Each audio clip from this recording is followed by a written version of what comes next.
Bonjour Églantine, je te remercie pour ton commentaire. Donc, comment faire pour changer sa situation financière? Tout d'abord, il faut mettre Dieu au centre de tout. Ok, il faut exposer tes problèmes à Dieu et lui dire, Seigneur, voici ma situation, je n'en peux plus. Et encore une fois, je vais tout dire parce que je connais les gens, ils vont regarder une vidéo, ils vont commencer à commenter sans me connaître. Avec une vidéo, ils vont me juger. Donc, encore une fois, je rappelle que c'est l'amour de l'argent qui est mal par l'argent en soi. C'est important de mettre les finances aussi au pied de Dieu. Le travail, les finances, la famille, le mari, l'épouse, les enfants, tous les domaines au pied de Dieu. Et que Dieu peut intervenir dans ta situation financière. Je suis désolée, ce n'est pas une vie d'avoir des problèmes d'argent tous les mois. Tu es né dans une famille pauvre, toi-même tu es pauvre. Les enfants sont sûrement pauvres parce que toi-même tu as des habitudes de pauvre. Ok?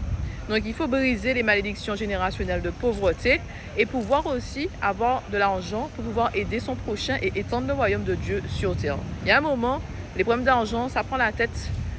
Ça prend la tête. Et la plupart des problèmes sont liés au manque d'argent. Tu comprends? Poursuivons, je rappelle aussi que l'indépendance financière ne veut pas dire forcément être riche ou être milliardaire. Indépendance financière, ça veut dire que tu as de l'argent, tu ne te soucies pas de l'argent, tu peux payer toutes tes factures, tu as aussi des comptes épargne, ok?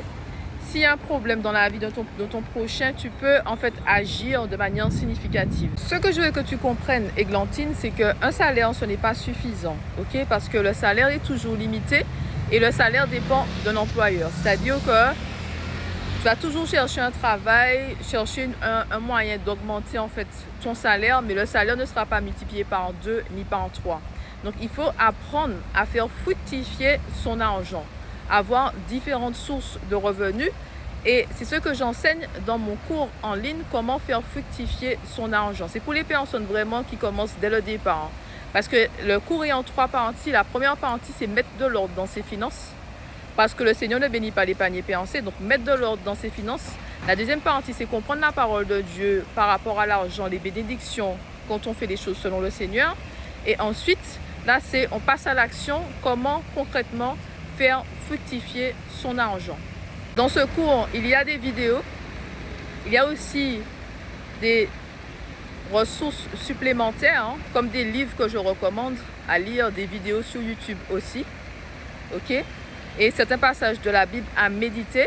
Et quand tu t'inscris, nous t'envoyons, l'équipe La Femme Victorieuse va t'envoyer un e-book de prière d'une valeur de 12,50 € pour briser les malédictions familiales, pour mettre vraiment tes finances au pied de Dieu, pour faire les choses selon lui. Et aujourd'hui, moi, j'ai à peu près 8 sources de revenus. C'est un cours pour changer sa situation financière avec Dieu, faire les choses selon le Seigneur. Avoir cette pluie abondante sur les graines que tu as plantées avec Dieu. Ok, faire les choses pour avoir vraiment une maison basée sur de solides fondations et laisser un héritage aux enfants de tes enfants. Faire tout avec Dieu.